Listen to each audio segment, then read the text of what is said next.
what we've seen this fall on the international level from the United Nations just released, the Intergovernmental Panel on Climate Change just released its regular report on climate change. This doesn't happen every year. They do it about every 6 years. And the findings, again, are, alarming is to put it politely. The findings and the scientific modeling continues to get more and more certain, and the ramifications for the world and certainly for this country and New Jersey continue to get more terrifying in the long term. New Jersey historically has been a leader on these issues, and I think the administration's absence at today's hearing speaks volumes, because the Christie administration has put action on climate change in a deep freeze. And honestly, we've seen action on a bipartisan level in this state, and we should not let the governor stand in the way of action. Now, the reason why this is so critical is because the Nobel Prize went to the IPCC in 2007. It also went to Rutgers scientist Alan Roebuck and Princeton scientist Michael Oppenheimer. Those folks have some really terrifying PowerPoints on what will happen to New Jersey as well as the coastal United States in the future. But really, I don't think we need to look to PowerPoints to see the damage of climate change in the state. Over the course of the last 6 years, we have seen a tremendous amount of extreme weather reports, actually extreme weather events. We've seen Atlantic County alone has been hit 9 times by federally declared weather-related disasters. So this is not just Irene, this is not just Sandy, this is a long-term trend that it will only intensify. I've seen more weather-related disasters across the state. And every county, I mentioned Atlantic County, every county has been hit by 4 federally declared extreme weather-related disasters. So, if we're just looking at the trends over the course of the last 6 years, what will happen in a decade and 2 decades hence? I think this obviously makes this issue not esoteric. It makes it a bread and butter issue for the state and especially for the survival of our coastal communities from Cape May to Hoboken. I wanted to talk a little bit about the Global Warming Response Act, because the Global Warming Response Act was passed on a bipartisan level, again passed in 2007, so 6 years ago. And that act set out some very aggressive benchmarks of reducing our greenhouse gases in the state. And I think the most important one is the long-term goal, 80% reduction by 2050. We cannot suddenly accelerate 2 decades from now to hit that goal, and we need to make sure that we're taking action right now. And I wanted to really hone in on the governor's failure to address climate change, and most specifically his unilateral decision to pull New Jersey out of the Regional Greenhouse Gas Initiative.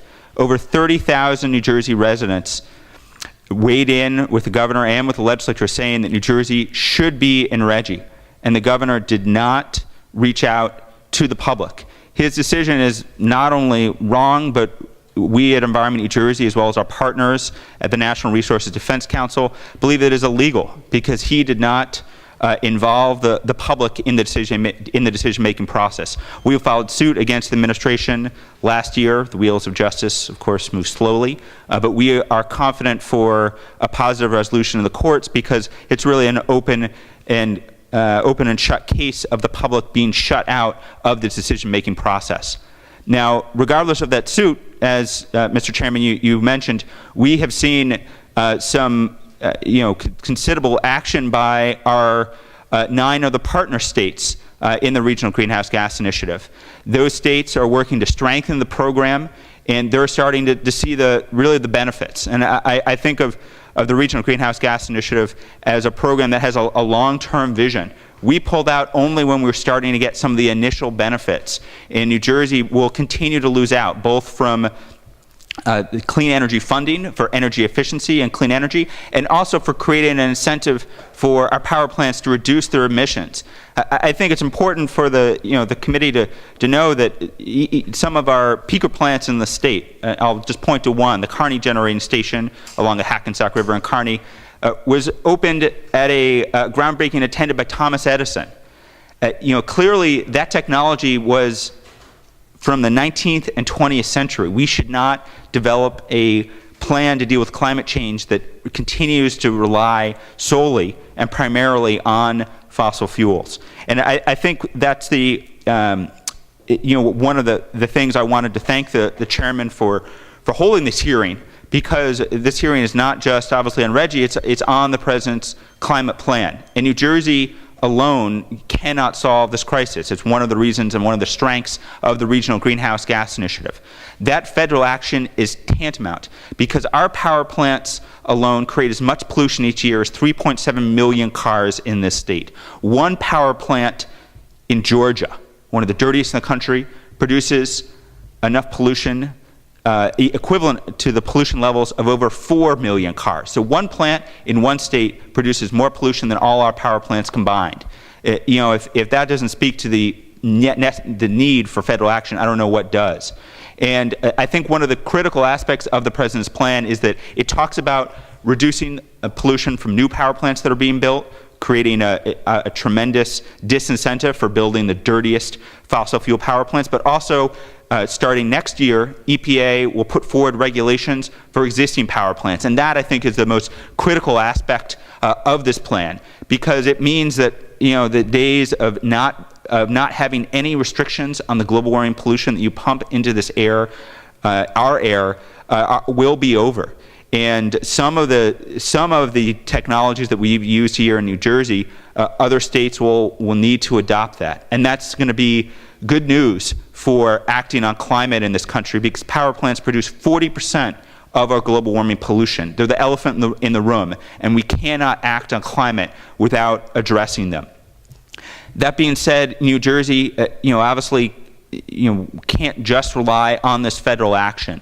And this committee, over the years and through your leadership, Mr. Chairman, has addressed some of those solutions that we need to deal with here in New Jersey. I think one of the most prominent ones is obviously offshore wind. The promise of offshore wind has been realized in other countries. Offshore wind has the potential to produce a tremendous amount of energy off our shore. It also has the potential for creating real and good green jobs here in the state.